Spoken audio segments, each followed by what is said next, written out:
you to America's Roundtable, a weekly program from Washington, D.C., joined by co-host Natasha Srdoc from the Economist Intelligence Unit and the International Leaders Summit, Becky Norton-Dunlop, and Joel Adensami. Today, we're delighted to have Daniel Schwammenthal, who is the director of the AJC Transatlantic Institute in Brussels. Before joining the Transatlantic Institute, Mr. Schwammenthal worked for 7 years as an editorial page writer and op-ed editor of the Wall Street Journal in Brussels and Amsterdam, writing about EU politics and economy, the Arab-Israeli conflict, Iran, radical Islam, and terrorism. Prior to that, Mr. Schwammenthal worked for 6 years as a reporter for Dow Jones Newswires in Bonn, Berlin, and Brussels, covering German and European politics, economy, and regulatory affairs. Daniel, it is great to have you join us this morning. Pleasure to be on your show. Good morning, Daniel. Good morning. In light of all that's transpired in the Middle East over these past few years, past few months, a reporter from the Wall Street Journal who served there and now at the Washington Post by the name of David Ignatius communicated this statement here. Hopefully, we won't see a Middle East replay of the Guns of August, as Barbara Tuchman titled her account of the slide toward World War I. But the region is edgy this summer as negotiators struggle to resolve confrontations with Syria and Iran.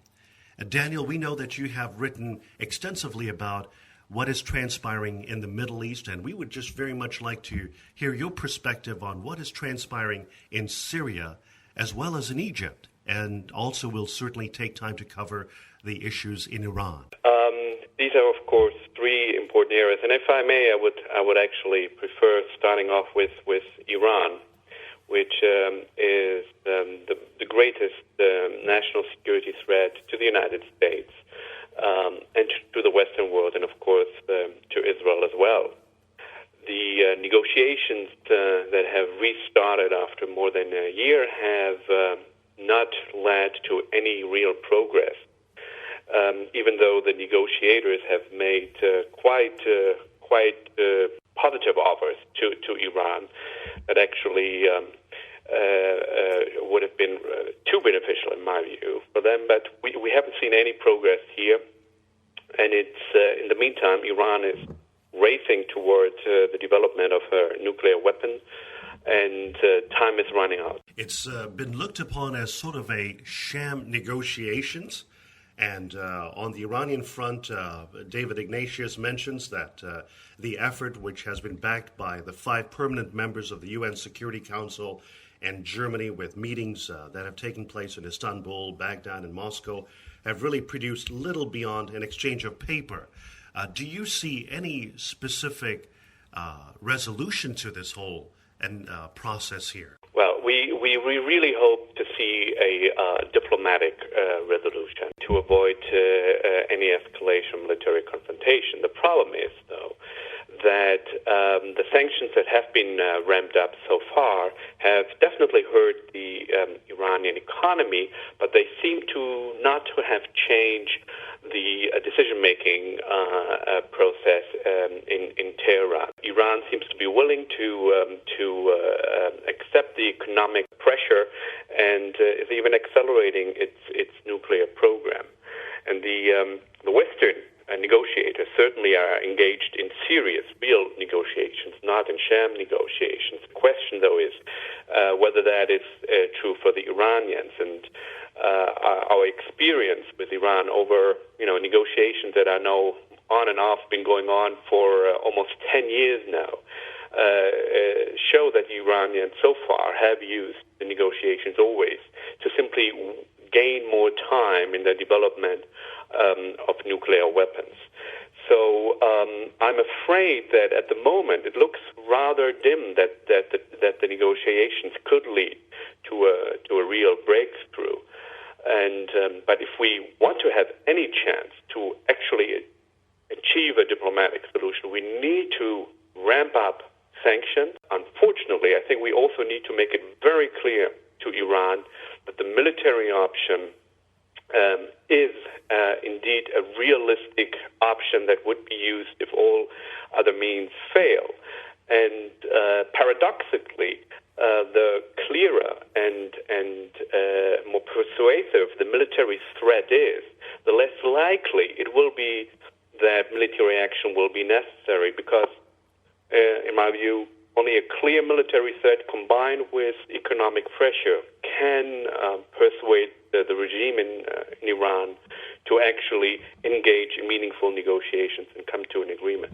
Daniel Schwammenthal, as we've been talking about specifically Iran, and for our listeners who have been following this issue over the months, last week we had U.S. Congressman Tom Price, who conveyed his concern that the Obama administration has not been as independent or as aggressive in conveying the importance of resolving this issue. How are Europeans looking at this from their perspective? Do they see an America that is engaged or more passive at this stage? I would first of all say that President Obama has made it very clear that containment is not his policy. And I think that was an incredibly important statement that he made, because there are a lot of people who believe, both in the United States and in Europe, that in a worst-case scenario, we can somehow deal with a nuclear Iran the way we have dealt with the nuclear Soviet Union during the Cold War.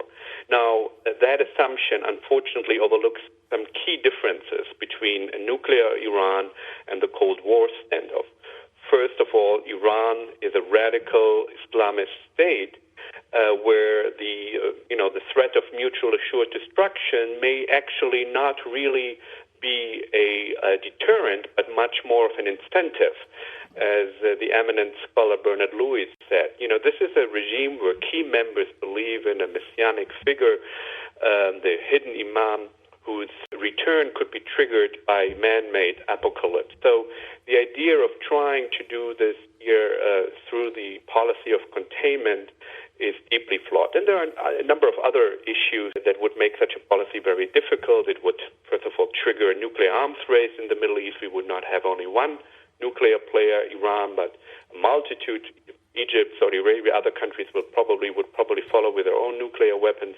In addition, there is not even a modicum of trust between the two sides, meaning Iran on the one side and the United States and Israel on the other side, which really made, the Cold War actually, the mutual assured destruction during the Cold War feasible, because both sides actually had embassies in each other's countries, they had clear lines of communications, etc. All that would be missing. So, to cut a long story short, containment is not really a policy option. It's very good that the president made that clear and made clear that the military option is on the table.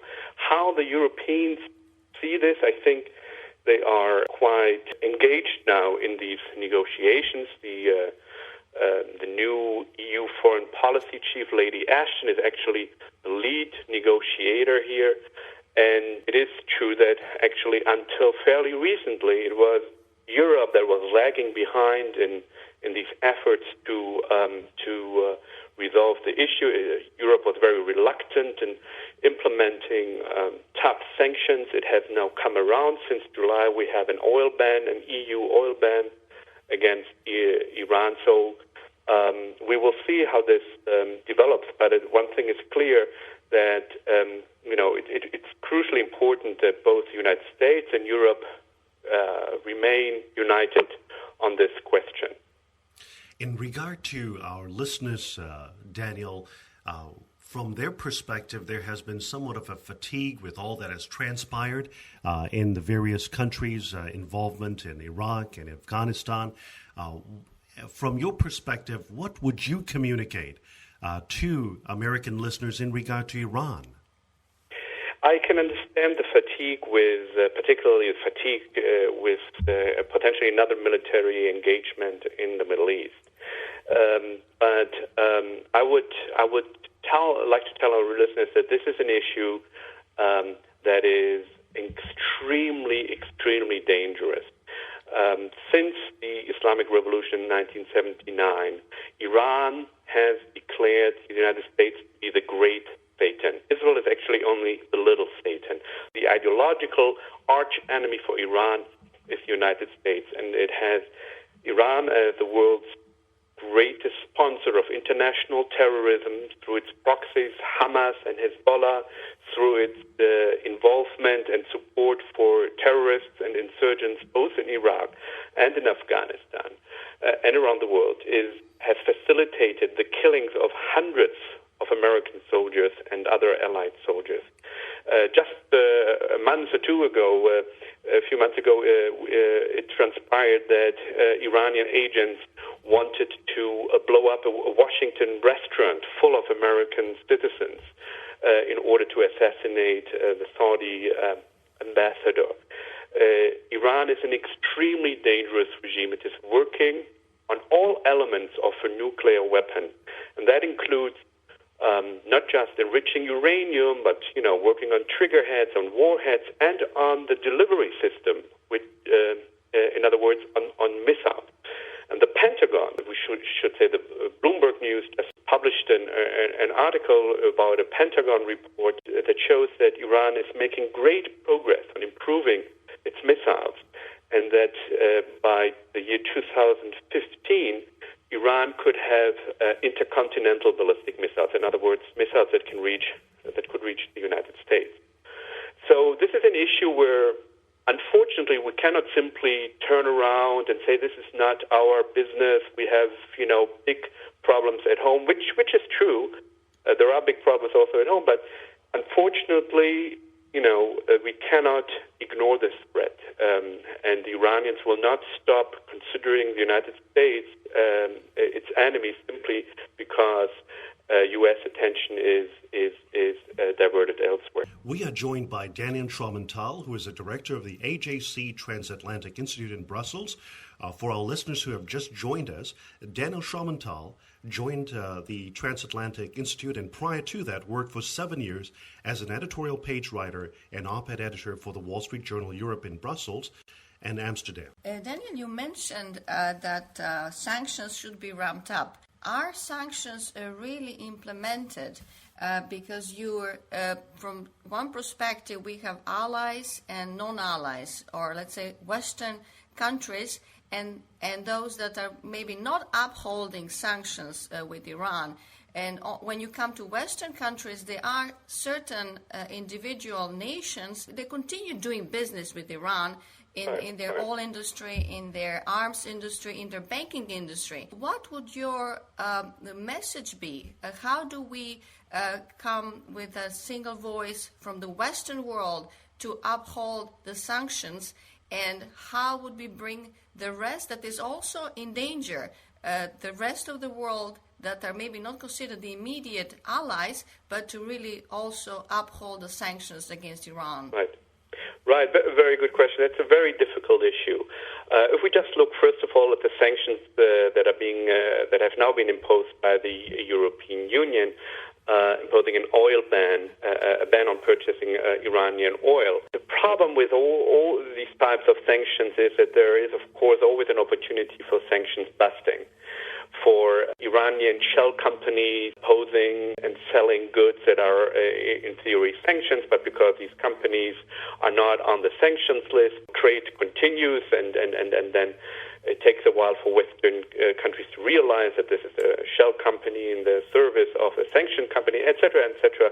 So even within those countries that have imposed and are willing to impose tough sanctions, there are a lot of problems actually implementing and enforcing it. And then you have mentioned a very important point: is how do we get other Western or pro-Western countries in the periphery to follow suit? And both the United States and the European Union have tried hard to convince these countries to also impose the oil. But even countries such as Switzerland have refused to follow the EU sanctions fully. And even though Switzerland is not an EU country, but it is in the middle of Europe and traditionally harmonizes its laws with the EU under this particular issue, broke ranks with the European Union. So it's a very difficult task to get these other countries in line. And I think the best that the United States and the European Union can do is to perhaps make their own sanctions more airtight and perhaps even broaden them out. At the moment, we have, very targeted sanctions. As I mentioned, certain companies that are listed that are known to be working for the regime.